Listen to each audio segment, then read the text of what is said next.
Ladies and gentlemen, we're now ready to move on to our third panel, one of my favorite topics. So let's talk about the work happening within the skills space on upgrading technical skills of the youth.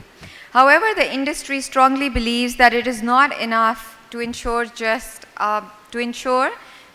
job readiness. Imparting soft skills that includes mindsets, behaviors, and professional skills are just as, if not more important than technical skills. To debate this further, we would like to invite the moderators and panelists on stage to kick off this session. I would like to invite Ms. Zahra Khan, Global Head of Partnerships, Generation U Employed.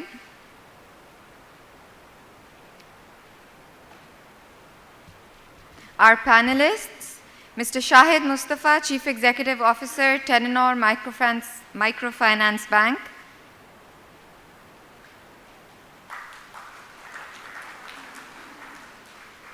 Mr. Moeed Yousaf, Founder and Managing Director, MUSE. Mr. Faham Ahmad, Human Resource Director, Asia Pacific Region, PepsiCo International. And Mr. Faisal Siddiqui, Chief Executive Officer, Daewoo Pakistan. I think he will be here with us very shortly. And Majd, Ahsan, Head of HR, Al-Futtaim Group, UAE. Yeah, he'll join us online. That's correct.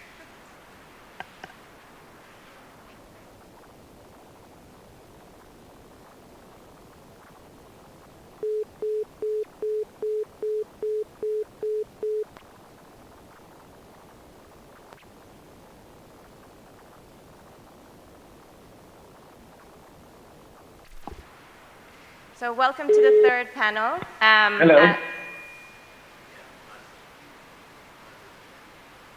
Majd, is that you on the phone? Hi, can you guys hear me?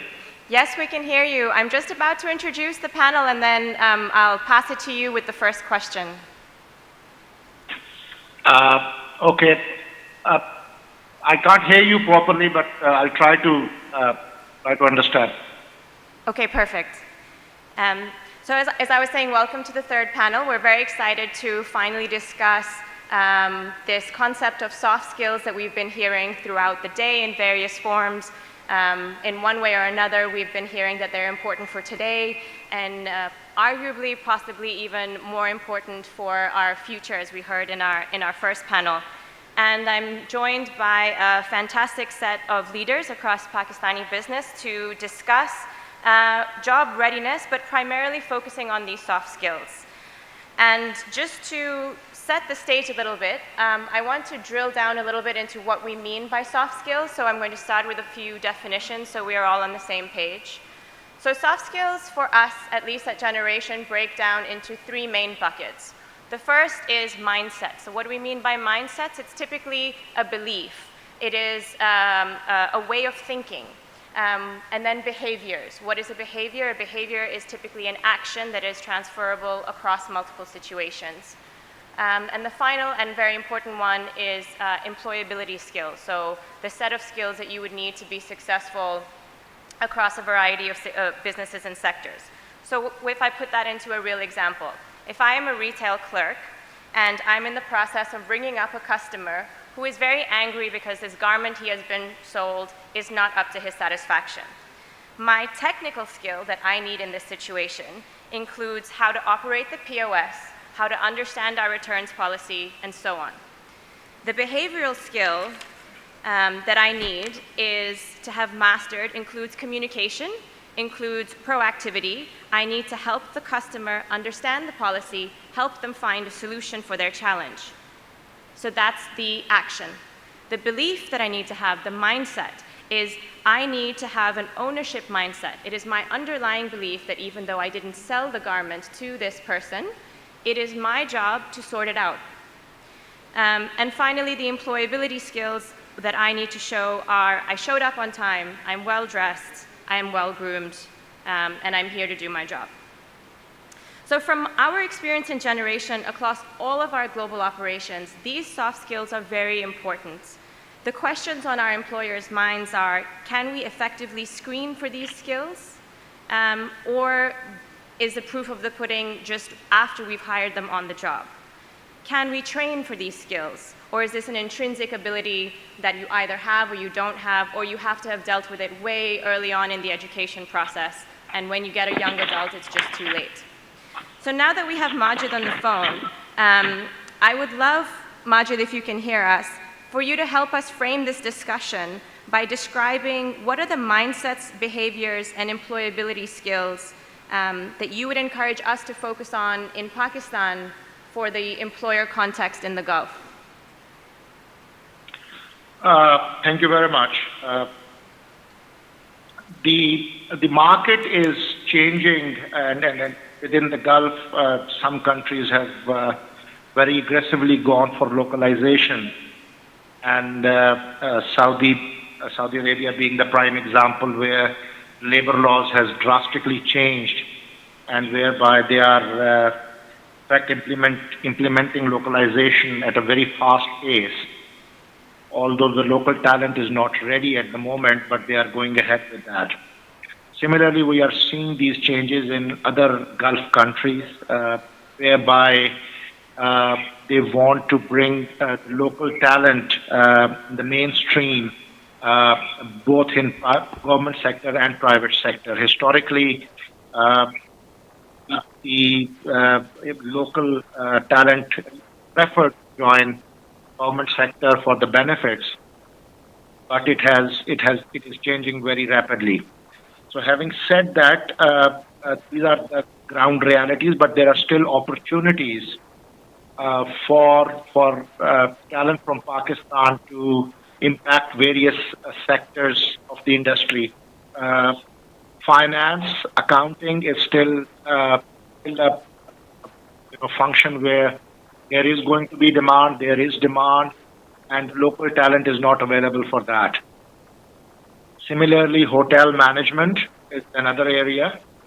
The one thing which I see where we can really tap into is female talent from Pakistan.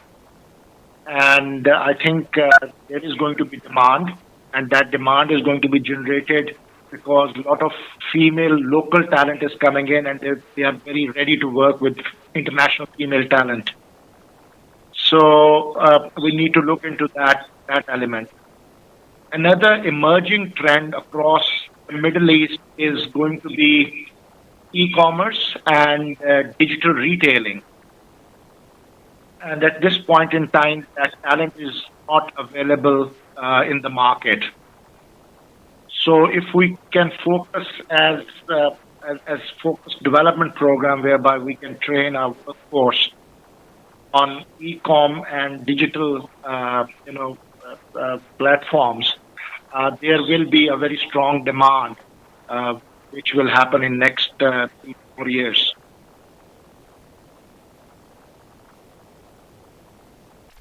Thank you for framing the discussion for us, Majd. To bring this to life in Pakistan, let's hear from the panelists in the room.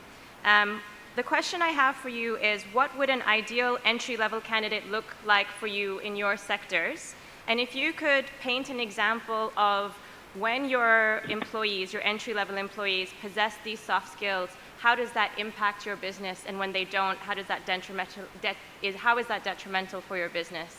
And to start us off, Shahid, could you describe your sector? Thank you. As a microfinance bank, our main business is going out and finding people who want financing and giving them small loans, and then managing that relationship for the length of that loan, and in trying to build the profile of the borrower and then go along with that borrower for the remaining part of whatever his business development cycle is. So it has a lot of soft touch requirement. It has a lot of interpersonal requirement. And what we have found over time is that the people that we hire, the success rate of a candidate, and the success rate we define as the people who come to our job camps. So we set up camps in different cities and we advertise, and people come and they give their credentials, and then we reach out to them. We do some basic kind of tests, and then there are interviews, and then there's a training program, and then the people who graduate from the training program, they go into on-the-job training, and we feel that a candidate who can do this job in a manner with the relevant level of empathy and communication skills for 3 months is a success. Success rate is maybe 2% or 3%.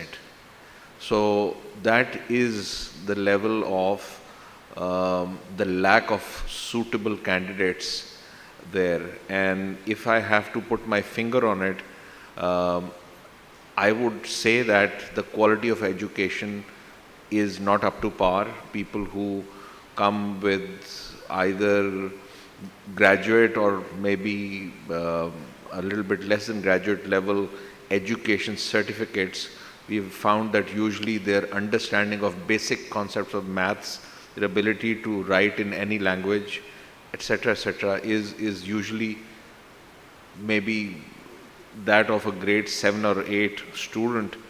But I think the biggest gap we find is in the interpersonal skills and in the soft skills, in the empathy level, and even, and I'm very sorry to say this, but even in core understanding of ethics, in what is right to what is wrong.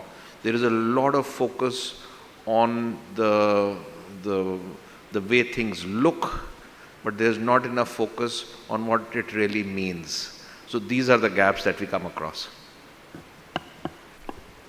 Thank you, Shahid. Let's move on to manufacturing and retail setting. Moeed, could you describe your industry a little bit and then describe the critical soft skills? Of course. So we are a manufacturing and retail business. So on one hand, we have designers, we have skilled labor, stitchers, embroiders, and on the other hand, we have retail, which is a consumer-facing business. So to your point, I think when it comes to technical skills, so operating a computer or embroidering or stitching, I think we're 70% there. But I think when it comes to attitude, when it comes to interpersonal skills, when it comes to these soft skills, I think we're at 10 to 20%. It's a gap that exists, and it's a gap that we have to fill. So we have to train these people. And so, for example, my retail staff has to be trained for a month before I can send them to the store with very basic things like punctuality. You have to be on time. Your clothes have to be pressed and ironed every single day. Your shoes have to be polished. I mean, there's a very basic thing that anybody who wants to enter the job market needs to know, but they absolutely do not. It's our job, we take it. There's nobody else who can do it. These things, unfortunately, are across the spectrum. So I'm talking about a very low-skilled worker, but even if we take our most highly skilled or educated employee, which is a designer from a fashion school, exactly the same issue, which is bad attitude towards work, inability to take criticism, late to work,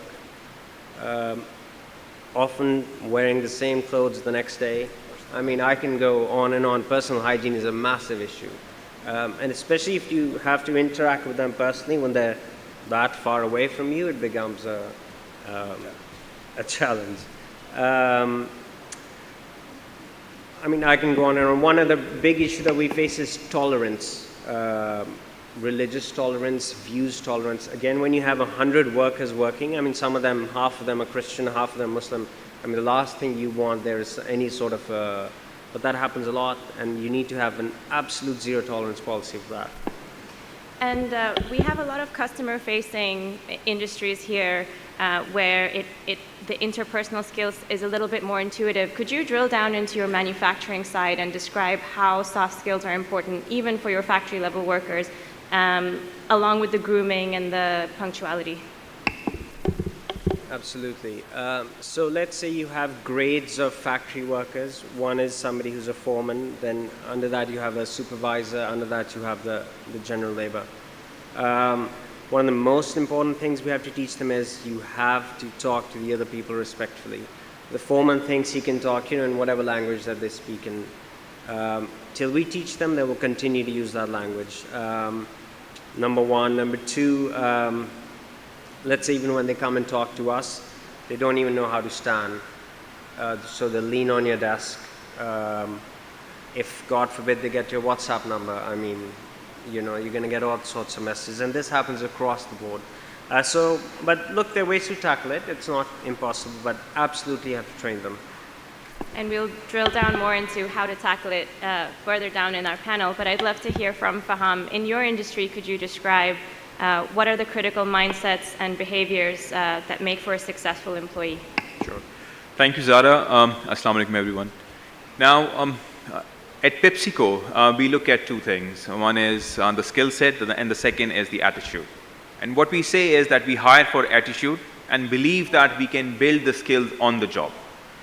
One of the panelists in the earlier sessions, Fatima, I suppose, she talked about the values, the family values. That's where it starts. So what we do is we try to pick up during the recruitment process the examples where they can depict the right behaviors which shows the positive attitude they have. And once they're on the job, then we have a very detailed model, and we call it a 70-20-10, which is 70% you will learn on the job, and 20% you will learn through your supervisors and foremen and other senior colleagues, and 10% through the education.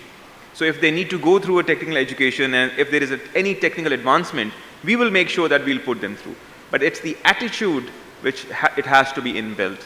And then we ensure that we further embed it through our values and code and ethics sessions on and off. Thank you, Faham. Faisal, could you describe your industry and similar examples where soft skills are important for your industry as well? Sure. We're in the bus transport business, and 20 years ago when Daewoo started, it was precisely this lack of soft skill, this sort of perception around bus travel that needed filling. And when Daewoo started its operation, this is precisely one of the core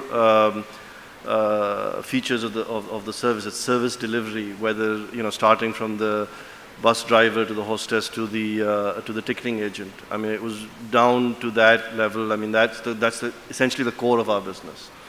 So to us, these soft skills are essential. And what we have found over the last 20 years is that we actually don't screen for this.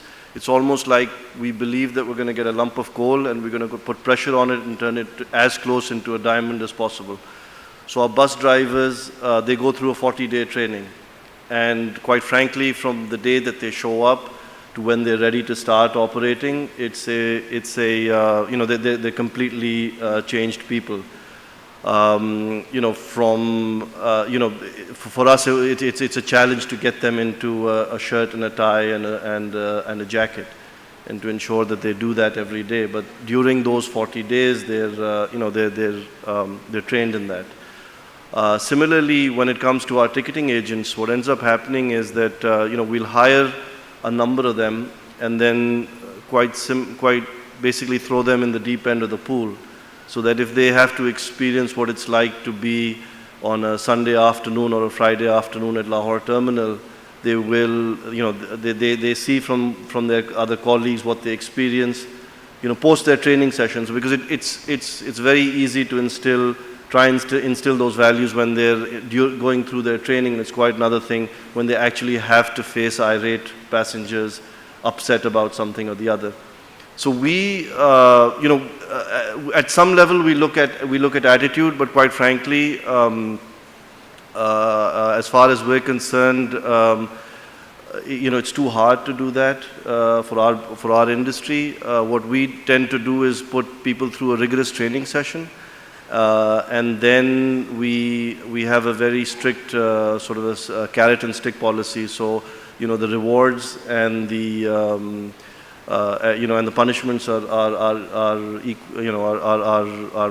well known and harsh when there's transgression. So I say at some level, we do look at attitude as far as the bus ticketing personnel are hired. In sort of tough. In a tough employment market, you get a lot of at least on paper, a lot of overqualified candidates. And we just need to make sure that the attitude is that they're happy to come and work for us as ticketing agents. I don't think it's sort of beneath them. Those are some of the attitude issues that we will screen for for ticketing agents. But as far as drivers are concerned, they need to have an HTV license. They show up, and that's when our job starts. Thank you. So let's dig into this a little bit deeper. Can you screen for soft skills? What are the criteria that you would put forward in order to really test what you want as a success factor in the job? So if it is customer service, how do you pick that out from an interview or a CV or whatever the current processes are? So Faham, from your perspective, could you elaborate a bit on that? Sure. So during the initial shortlisting process, what we do is we try to seek for examples where the potential employee can talk about incidences where they have done something. So for example, a question would be narrated that, can you give us an example where you have delivered on a stretched project? What was your role? And what were the timelines? What were the challenges faced? And what was the end result? The idea is to pick the right data points which should reflect the behavior of the individual. So I give you another example that if you're in an ethical dilemma, what would you do? And how would you do that? So that would give you an example, that would give you a data point that from the ethics point of view, from the compliance point of view. So that's what we do. We are already aware of the fact that the knowledge base from the skills which technical and educational or vocational institutions in Pakistan they are passing on, they might not be at par with the requirement because technology is changing very rapidly. So what is important is if they have the right agility, if they have the right mindset, and if they have that the right attitude towards work, they can grow. Thank you. Shahid, from a customer service angle, hiring loan officers, they need to focus. You mentioned empathy, you mentioned ethics. What in your recruiting process helps you to pick out those critical factors? Okay. To be quite honest, there has to be, so number one, we figured out that there is no real secret sauce. Nobody can make that call correct every time. There are certain indicators, there are certain ways in which the person reacts. So the only way to do that is to go in a very methodical manner. Because we hire so many people, we have about 3,400 staff, of which about 2,400 are in branches. We have a monthly turnover of maybe about 25 people. So there is a lot of hiring going on. Now, if I need 25 people and my success rate is 3% or 4%, and these are 25 entry level, so my success rate was at 6 months. So if I bring it down to people I hire and then let go, obviously it's better than 3 or 4%. So I have to go through a lot of people to get to that. And so there's again no secret sauce. We go through the process. Number one big filter, and that is something we are trying to build on, is obviously a very basic intelligence test. Now that doesn't tell you about empathy, but it filters out people who don't have that. Then we are looking at having some sort of, we don't have it today, not at that level, a psychometric test. I think the cost of hiring the wrong person and then getting them through the system and then trying to get him unhired is so high that we want to do that, but we're not doing that today. Net, my view is that institutions like PSDF and our education policy as a whole has to move in a direction where, apart from teaching those things which we have been teaching in the past, we also build things into the curriculum which really matter for tomorrow. And one of those things would be ethics. One of those things would be personal hygiene, how to talk to people, how to respect individuals. I don't think it is happening right now. If we don't build it from that level, then all we are doing is a band-aid, which probably works for us for now, but in the big picture will not work. So it sounds like being quite clear on what you require across your industries and then trying to pick that out is harder than it sounds that it should be. But establishing the recruitment criteria, trying to pick out those behaviors, creating the scenarios around them where you really test their behaviors, their mindsets in the recruitment process could then help you train them down the line. So the next question is this coachable? Is this trainable? Is this something that you miss the boat on if you haven't started in their education process really early on? And we've heard coal being turned into diamonds and training from the manufacturing sector as well. So it would be great to get your take on, are these skills trainables, and what do you do in order to get them up to your standards? No, we at Devu are strong believers that these are very coachable skills, and I think that people that don't have any sort of any background or any real understanding for what these soft skills are can also be trained and coached. So the main thing that needs to happen on this front is that the culture of the organization needs to be very very impartial on this and very clear on this.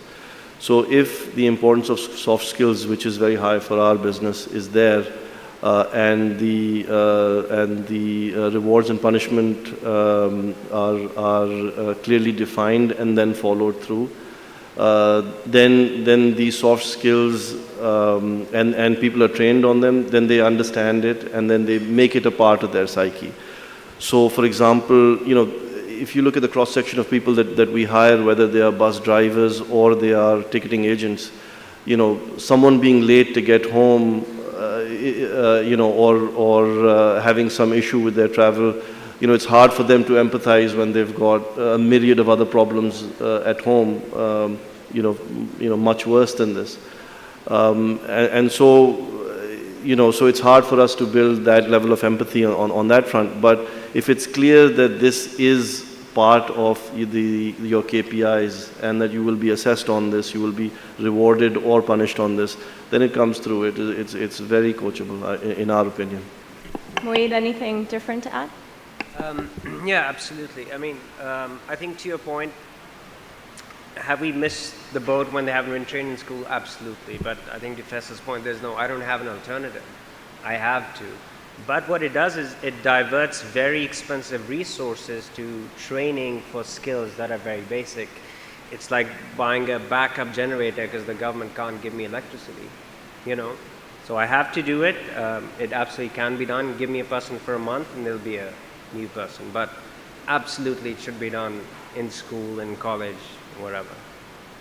So many different roles and stakeholders in getting our labor force up to par. Faham, could you take the first crack at where are the gaps in getting our young people trained to the level, from the government, from education, from the employer angle? Where do you think the big gaps are in training our young people?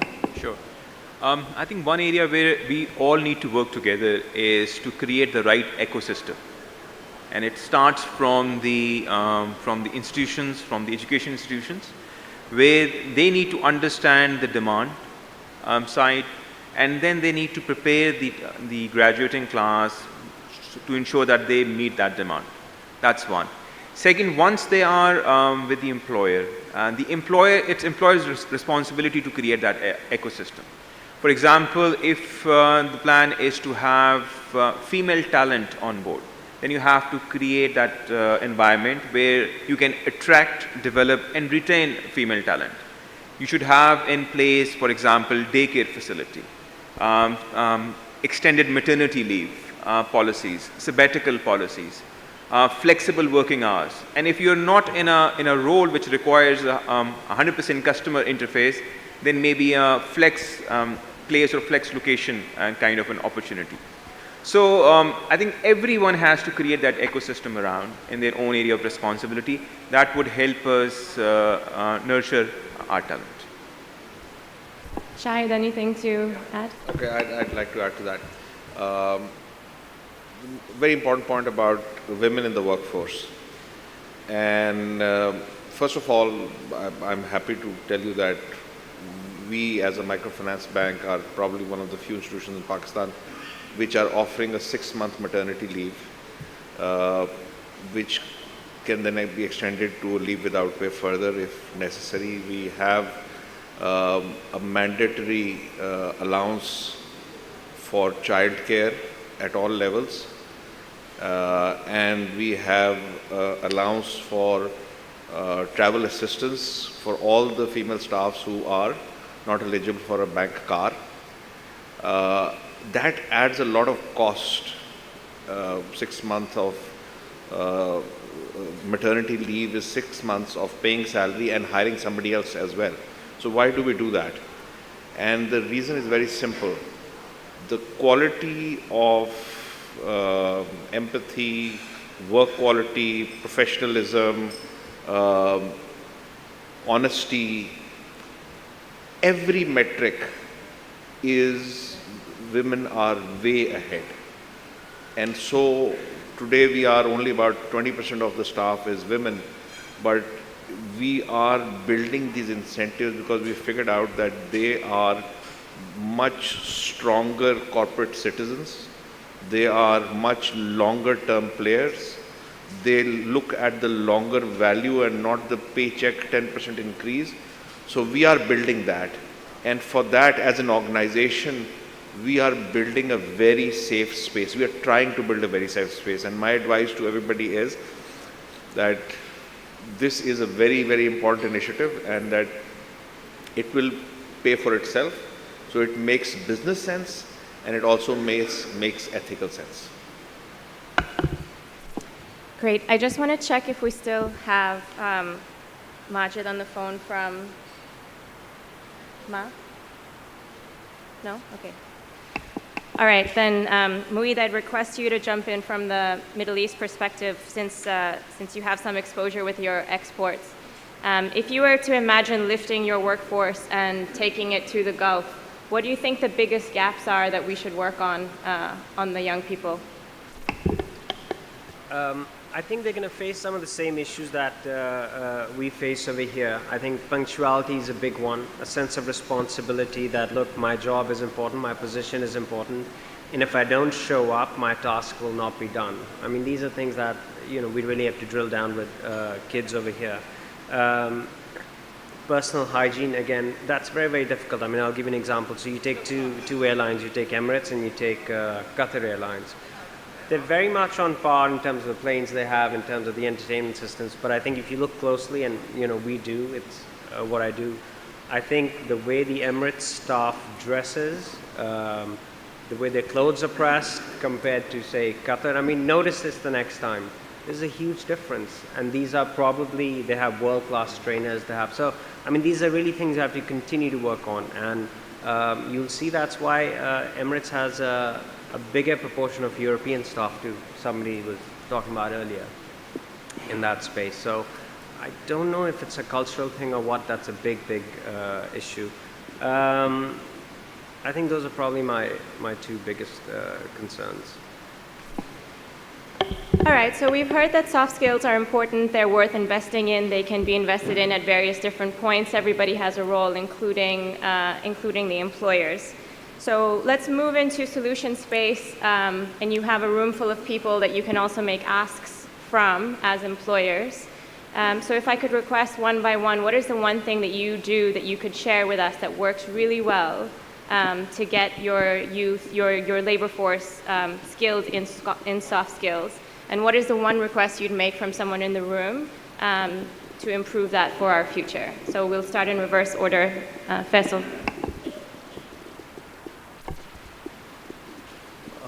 I mean, as far as we're concerned, I mean, at Daewoo, we, I think, you know, just overall, what we felt is that I think there's a certain, if I were to ask of society in general as opposed to any particular people here, I think there's a certain hardening of society that's taken place, and that sort of gets reflected in people's attitudes when they show up to work. And I think this is sort of maybe a result of just general economic hardship, where people, when they do come into work, they are carrying a little bit of a chip on their shoulder. So as far as society is concerned, I think that you know, certainly everybody here amongst the privileged class certainly needs to take a slightly softer view of the rest of the world and try and get back to that kind of you know, just soften things up a little bit, so that when people show up to work, you know, they're not you know, bound down by these issues. As far as you know we're concerned, we take a very different tack. I mean, we spend a lot of money and a lot of effort on training these you know, these skills, and you know, of the people that show up. I mean, I think that what we try and do is we try and say this is core to what we do. This is actually what we're selling at Daewoo. You know, in addition to just getting people from one place to another, it is the ability to offer them a service that you know, that they don't have to go through hassle as an experience, and that's something, since it's core to our business, it's something that we spend a lot of money on. We just request our candidates to continue to keep that in mind when they when they show up, and we reiterate that over time. So the first part of your question, we at PepsiCo, we believe in winning culture and celebrating our success together. Now, in order to create that and in order to celebrate success, we need to ensure that we achieve all our targets, numbers. So we have, for our front line, we have developed this dedicated module, and we call it Meri Milkiyat Mera Wada, which is my ownership and my promise. That instills the behaviors which are required, which includes the things you've talked about, coming to work on time, uniform, discipline, overall health, safety, and environment. So that has working quite well for us. Now, one area where we need to work more on is managing performance. We still have very soft heart when it comes to managing non-performance. I think that's maybe that's in our society. We do feel that, yeah. I mean, I'll agree. I think both these points are very important. So for us, it's two main things that I think maybe, especially people who run businesses or companies or education institutions. Obviously, the number one is punctuality. I think we as a country have this talent for saying, what is the absolute last minute that I can leave, that I can be at work at, you know, absolutely the last minute. And I think that it's just so inefficient for us. We have policies where it says, okay, if you're beyond that time, you can't come into work. It's a very, very hard policy, but we lose out on it. So that's one, if as a culture we can say, okay, I need to be at places 10, 15, 20 minutes leeway. That's number one. I think number two, exactly what you were talking about, we have this laissez-faire kind of attitude towards work, which is, so what if I get fired? What's going to happen? And I think that attitude, unfortunately, I don't know where that attitude comes from.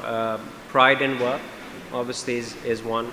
Ability to contribute to where you're working. That is one that we, of course, as employers need to instill. But I think it's a deeper cultural, philosophical issue that I don't have an answer to, but it needs to be addressed. So from where we stand, can you hear? Okay. So where we stand, the view is that the society is what the society is. We hope it will change, maybe another 30, 40 years. The education system is what it is. We don't like it. We hope that it will improve. But what can we do and what can PSF do? So in our institution, we figured out that after we've gone through all the hard process of getting candidates on board, the one thing that is most necessary is to have a watertight, ironclad culture.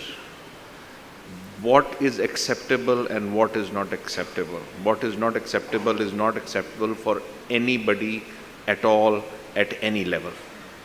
And that includes harassment, that includes stealing money, that includes using your office computer to surf. All of these things have to be implemented, explained, and lived, and have to be lived across the board. And as we go through this, we have been successful in building soft skills.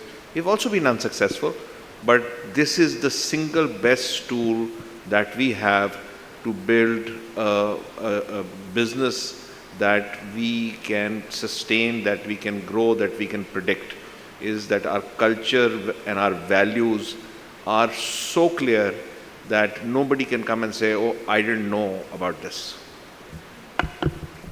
Thank you very much to all of you. We have some time for questions now. I see lots of hands going up, so maybe we start at the back over there. Please state your name and be please succinct with your question directed to a panelist. Hi, my name is Zahra. My question for the panel is that you guys are doing great work in trainings, but as a culture, sometimes we tend to work in silos, and you'll find that people tend to develop training programs for the same thing. What are you doing in terms of collaborating with other training providers, or even collaborating with other people in your industry who might have the same needs? Who is the question to, Sada?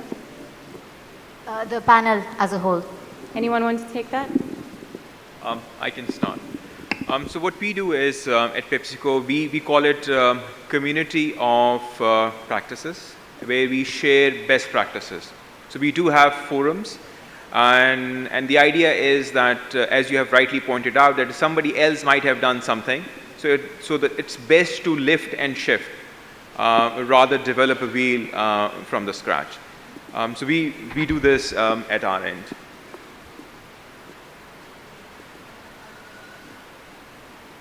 Another question? I'm Shahid. I'm from Hashu Foundation. And my question is that all the problems we are highlighting, people coming late, uniform, everything, these all things are happening in Pakistan. And the day a man or somebody lands in Dubai, Saudi, Europe, anywhere, they are totally changed. So I think it's an environment. If we make an environment in Pakistan, these things can change within months. Thank you very much. Thank you for that. Anyone with a question? Great. Hi everybody, my name is Arif Mukhtar. I'm representing Tailored Sector Support Program, which is being implemented by the support of European Union, Government of Germany and Norway. My question is regarding the export of Pakistani skilled workforce to the Gulf or anywhere around the globe. I would like, as everybody on the panel is from the employer side, what is your take on when any technician or somebody comes to you for a job and he or she is carrying a certificate, but there are many certificates, like it's a 1 month certificate or 2 month certificates, and the list goes on for up to 3 years. How do you gauge the skill set? I mean, do you really understand the are you facilitated by the certificate he or she is carrying? That does it really mean that what he or she can do for the organization? Do you think there is need to standardize the Pakistani skill set so that everybody around the globe can understand what a person can do for a certain company? Like there can be levels like level 1, 2, 3 worker. Great. So the question is around how valuable are certificates given the whole plethora of certificates available? Yeah, exactly. Anybody want to pass a unit? You know, we at Devu actually look at it the other way around. What we end up finding is that our most skilled workmen there's a remarkable ability of foreign employers to find the best workmen that we have trained and pick them up, and they don't require certificates. Somehow the dregs stay and the best go abroad, and we actually have to fight it. I think that there is huge potential for Pakistani skilled workers abroad. With the right attitude, they can have a certificate or not, but you know, they're able to convey you know, how good they are at a particular skill very easily, even without these certificates.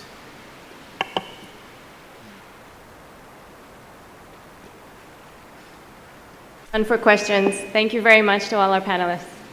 Thank you. Thank you so much, everyone.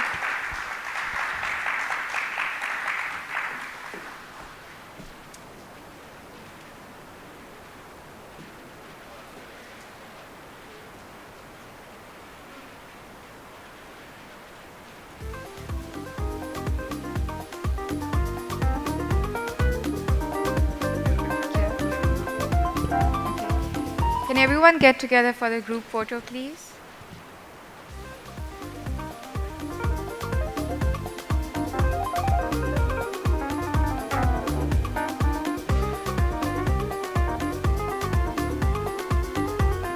Thank you so much for your participation and opinions and perspectives.